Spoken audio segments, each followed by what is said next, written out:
గ్లాసులో తాగవా చాయ్ గిల్ల తాగుతున్నావు? సాసర్ అని అంటే సాసర్ అనే ఫీలింగ్ తోటి తాగుతున్నావా?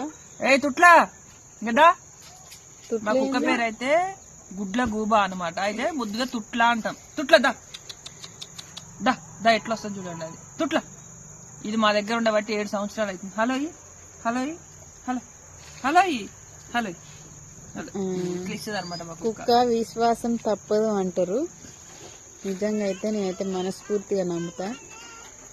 మనుషుల కంటే కుక్కలు ఏదైనా సరే తప్పదు. మా దగ్గర మా ఇంటి దగ్గర అయితే కోళ్ళు, బాతులు, షిమకోళ్ళు, టర్కీ కోళ్ళు ప్రతి ఒక్కటి ఉంటాయి అన్నమాట. కుక్కలు అప్పుడు మేకలు ఉండే బర్రెలు. మేక పేరు దీప. మా మేక పేరు దీప అనమాట. అప్పుడు ఇగో వీళ్ళైతే ఎక్కడ వేస్తారు?